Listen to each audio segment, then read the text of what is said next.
पुत्रों, तुम दोनों बालक आचार्य बंदी को चुनौती देने के बजाय किसी आचार्य के आश्रम में जाकर शिक्षा ग्रहण करो। आपकी एक छोटी सी चिंगारी भी पूरे जंगल को जलाकर खाक कर सकती है।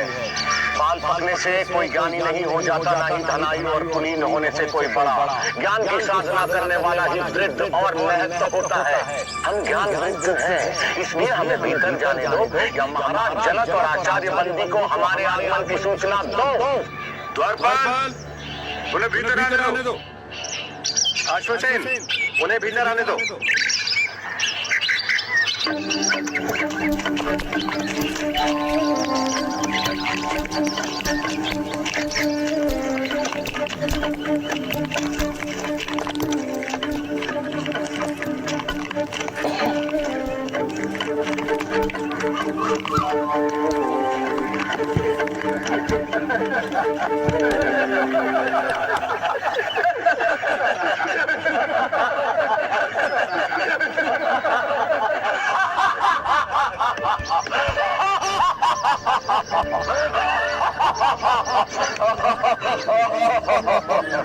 ब्राह्मण देवता, आप सभा को देखकर इस तरह क्यों हंस रहे हैं? महाराज, मैं तो ये सोच कर यहाँ आया था कि जनक की सभा में आकर इन विद्वानों के बीच मैं आचार्य बंदी को शास्त्रार्थ के लिए चुनौती दूंगा, लेकिन यहाँ आकर मुझे लगा कि ये तो मूर्खों की सभा है। मैंने अपने हंसने का कारण तो बता दिया। अब आप अपने मूर्ख विद्वानों से पूछे कि वे किस पर हंसे, मुझ पर या उस कुम्हार पर जिसने मुझे बनाया है? पूछो किस पर हंसे ये सब।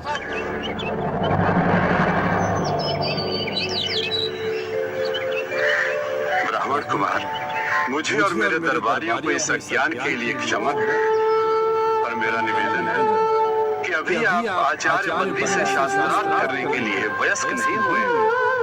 आचार्य बंदी से शास्त्रार्थ करना कठिन है। उनसे शास्त्रार्थ में हारने वाले को जल समाधि लेनी पड़ती है। इसलिए अभी आप और विद्या अध्ययन करें।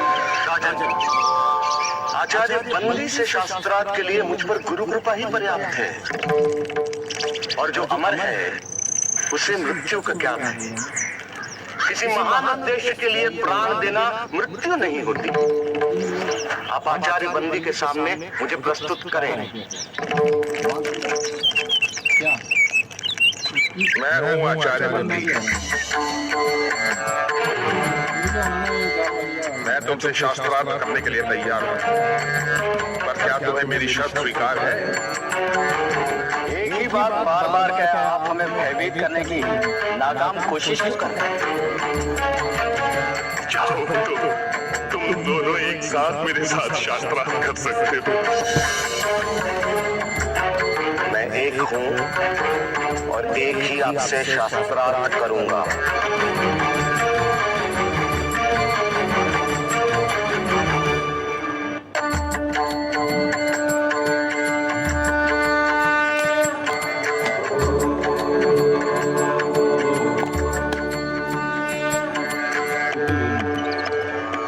प्रपंच क्या है? जो कुछ दिखाई देता है, जो कुछ वह प्रपंच है। जो दिखाई देता है का तात्पर्य क्या है?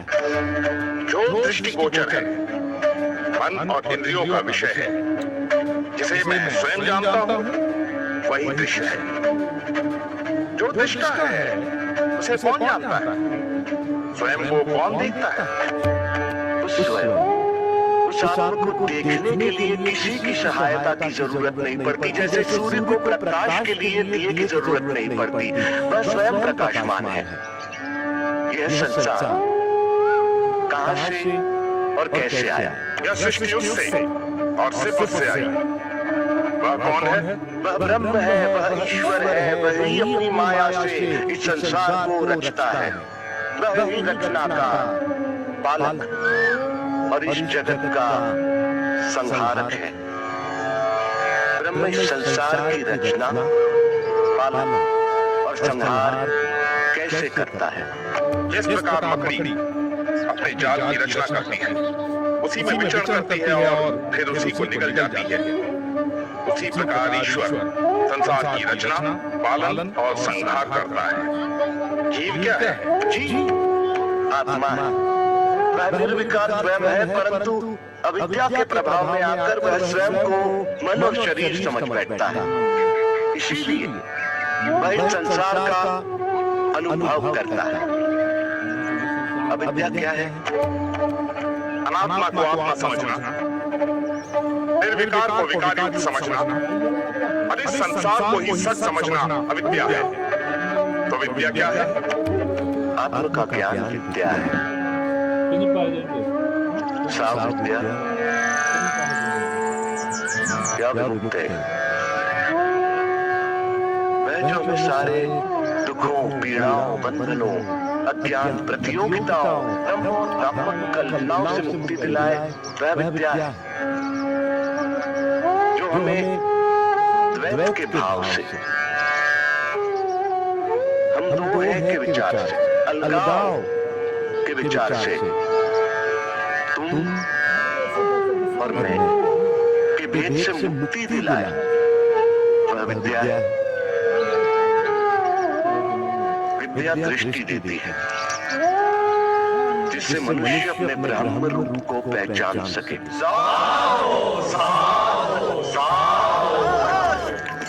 ब्रह्म को जानने की प्रक्रिया क्या है? उसे जानने के दो मार्ग हैं। पहला मार्ग यह जानना कि ब्रह्म क्या नहीं है।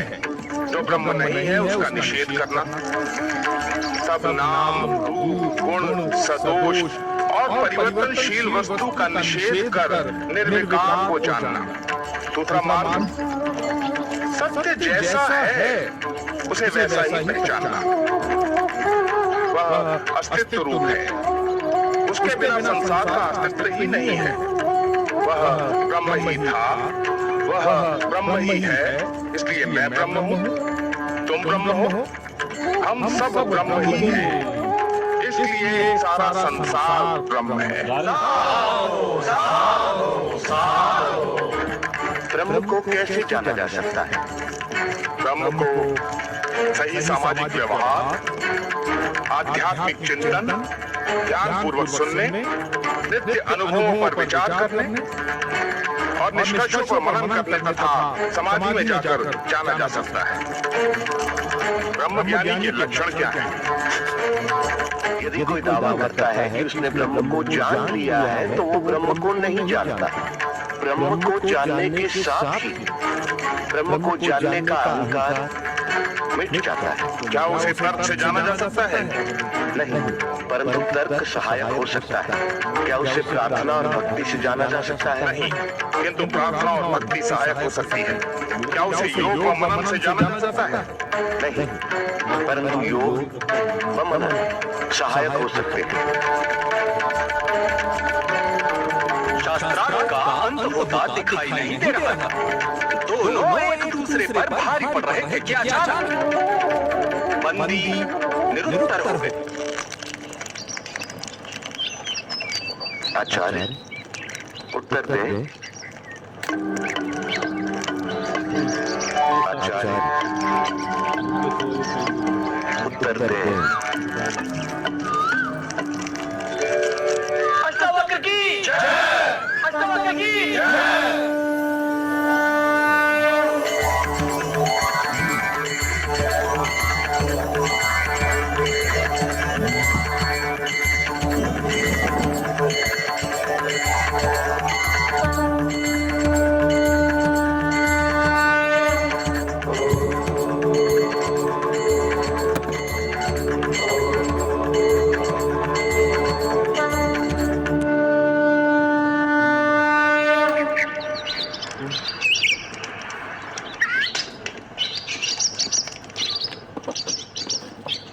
मैं अपनी पराजय स्वीकार करता हूँ।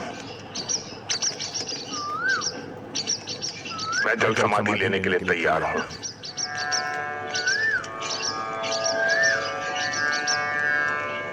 मैं आपको जल समाधि देने नहीं आया हूँ आचार्य बंदी। याद होगा आप सबको कि आचार्य बंदी के अभिमान के कारण और इस प्रथा के कारण कितने निर्दोष विद्वानों की जान गई। आचार्य बंदी याद करें आचार्य का होठ को। मैं उसी आचार्य का होठ का पुत्र हूं।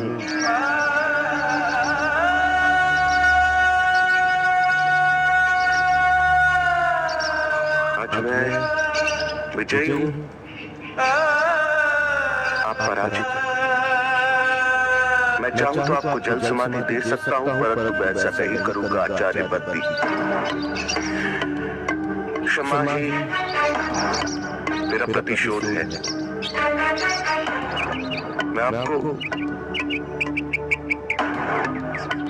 क्षमा करता हूं आचार्य बंदी।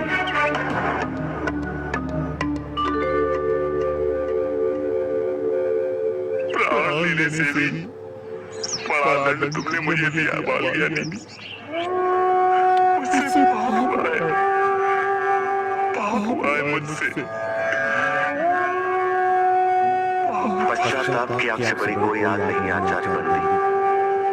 हर दिन इस आग में जला पवित्र हो, यही आपका प्रायश्चित होगा। शास्त्र को शस्त्र न बनाओ।